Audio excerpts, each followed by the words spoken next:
Hi there, Cancer. Welcome, and thank you for tuning in to the energies and influences coming through for your weekend reading in January, the 11th to the 13th. This is a condensed general reading, so please only take the portions that resonate with you. I invite you to subscribe and like and comment. Not only does that help me out a lot, but it brings your energies into the future readings. Please remember to check out my description box below. Thank you. And after the reading is a take note moment on negative thinking. Okay, Cancer, off camera, I've done a protective blessing. I've shuffled and meditated over these cards just for you. Your first card, it's the general atmosphere of the weekend. It's the background and the basis of the matter.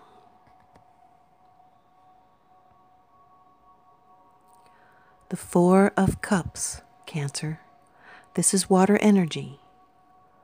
This is feeling some discontent. This is waiting for the right opportunity. This is a need to be open for room to grow. But you're resting and taking some withdrawal time. And you have options. There's an offer. And you're contemplating joy. You're drifting and dreaming before getting back to the daily grind. You might feel indifference and dissatisfaction. Maybe some boredom. Could be daydreaming. Could be feeling some apathy. But watch out about having that apathy, because that'll block you. You might feel like withdrawing from an emotional situation. You need to seek inspiration. You might be tired of a situation. This is an involuntary withdrawal. You're taking time out to contemplate and meditate on your emotions, like finding yourself. You might be tired of a situation, and you might be lacking emotional resources to proceed. The answers and inspiration you need are there. So do not sink into apathy, because it blocks you from seeing the emotional opportunities. Pay close attention to your dreams. They are messages, and watch for signs and synchronicities. Do not get stuck in your withdrawal. Find ways to move forward. There is some boredom and maybe some depression in a romance. There may be others who see this relationship for what it is, and they might talk about it, either with you or they gossip about it among themselves. This person is ignoring or refusing the fourth cup offered by that hand in a cloud. That is a divine hand. This is someone caught between the world of thought and action. They're feeling this discontent, and so they can't see that magical offer. So they need to look at their life in a fresh way and rethink their situation. But do not rush yourself. You're waiting for something, and you're turning things over in your mind. Your second card, it's the energies crossing over your path.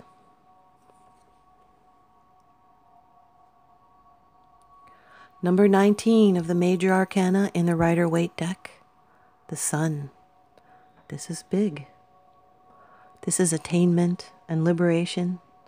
This can also stand for marriage. This is fulfillment. There's enthusiasm and clarity. This is happiness and success for the future. This is honor and success and esteem. There's material happiness and attainment. And this is a good marriage. This is happy reunions and pleasures in the simple life. This is letting your light shine. This is contentment and joy and freedom. And there's going to be a sense of rebirth and simplicity. There's a resolution of opposing forces. There's going to be optimism and excitement and fresh opportunities. Your fears and mysteries are going to vanish. Everything becomes simple with this card, sometimes too simple. Now a cycle can begin anew. That's what I see in the cards coming up next too. And don't get worried about those cards. You have the Sun card. It makes them less negative. It brightens any negative cards in their spread. This is a new beginning. Now nothing can hold you back except yourself. This is all systems go. This card reveals everything. And you're going to benefit by sharing your true feelings. This is vitality and confidence and achievement. This is success in all your endeavors. And your past work will bear fruit. And the outcome is a happy one. Good things will be coming into your life. The sun is always beneficial. There's prosperity and enthusiasm and honors and public recognition and attainment. You're happy to be alive because you feel it in the dawning of a new day. Your efforts and ventures are going to turn out favorably. You may be starting more than one project or upgrading something in your life, such as taking a more satisfying job or remodeling your home or even moving to a sunnier climate. Your third card, and this is how it affects you.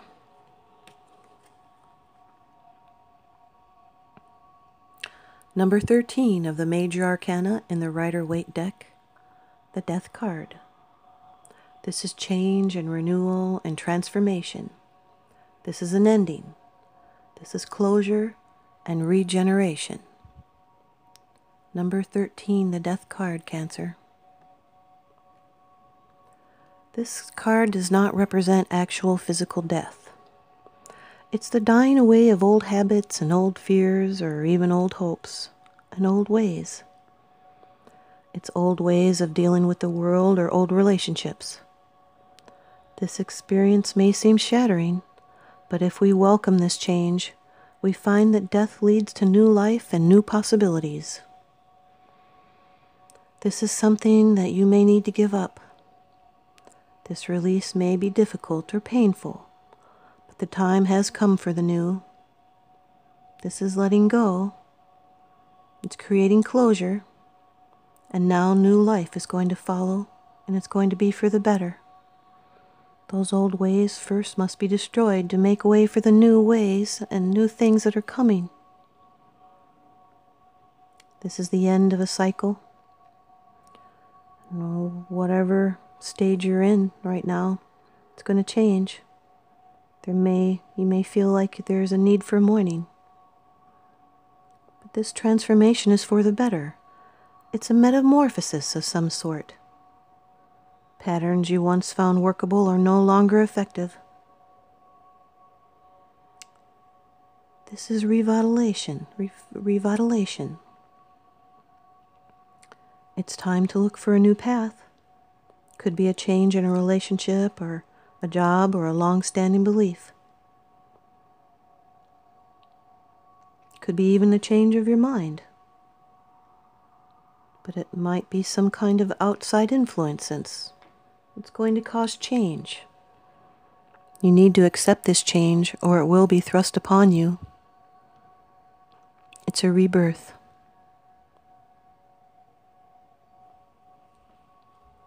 Now your fourth card. It's the position of the future. It's the results, the outcome, and the advice. Number 16 of the Major Arcana in the Rider-Waite deck, the Tower. This is a sudden shock, a dramatic change. This is a possible conflict. This is an overthrow of an existing way of life, and old notions being upset. This is disruption, and it's going to bring enlightenment. This is maybe even someone having bankruptcy. But it is some sort of upheaval in life. It could be destructive. It's going to release pent-up emotions, and it's going to bring liberation. This may be finding spiritual opportunity within some kind of drama. It's a surprise. It's action and release and shaking things up. It could be a shocking revelation. It's swift action and dramatic change. This could also be a rekindling of a situation or a relationship that's been long ignored. You might be questioning beliefs. You need to build a foundation that is strong. This appearance of this card, it does herald swift and dramatic change, and sometimes it's really upsetting. This is maybe ignoring or denying something that needs restructuring or deconstructing. Most likely, you may have been well aware of some kind of pressing need to make changes, but you may have refused to take action, and then something happens to force this change. Whatever the disruption or adversity is, it's for the best. There may be some kind of loss or personal or financial loss, but this event could have been foreseen if you'd been aware and willing to face facts. But what is destroyed in this conjunction with this card has served its purpose and needs to go. Your fifth card, it's the bottom of the deck card. This is the underlying issue, and this is what is unseen. The Ten of Swords, Cancer. This is backstabbing gossip that ends. This is air energy. Has to do with the thoughts and mind. This is the end of a period of trials and hardships. You may have hit rock bottom. Stop worrying. Make a clean break from past hurtful pain, because a new cycle is going to be beginning. You may have gave up, though there's closure now. It's been enough. It was as bad as it can possibly get. There's nowhere to go but up now. This is someone that may felt they have made huge sacrifices for others and received nothing in return. This is a lesson learned, and no making the same mistake twice. So pick yourself up and get on with life. You can see that the dawn is breaking over the horizon. This is the end of something. Relationships, a circumstance, or a false way of seeing a situation. It rings of truth and clarity of vision, which is going to bring about the inevitable death. The dawn of breaking gives the promise of rebirth and the clearing of ground for something new. The swords, they represent the destructive mind, the weapons of the intellect. So be careful about drawing conclusions too quickly. You will achieve the most with peace of mind and presence of mind. This is the end of a painful separation or an illness, and you'll soon be able to see a situation realistically and move forward. Thanks, you guys. Now stay tuned in and leave me a comment. Take note on negative thoughts. Anyone who thinks negative thoughts about someone else has those negative thoughts returned to them multiplied. It really does not matter how many people are thinking negatively about someone, because if that person is in joy, those thoughts can never reach them.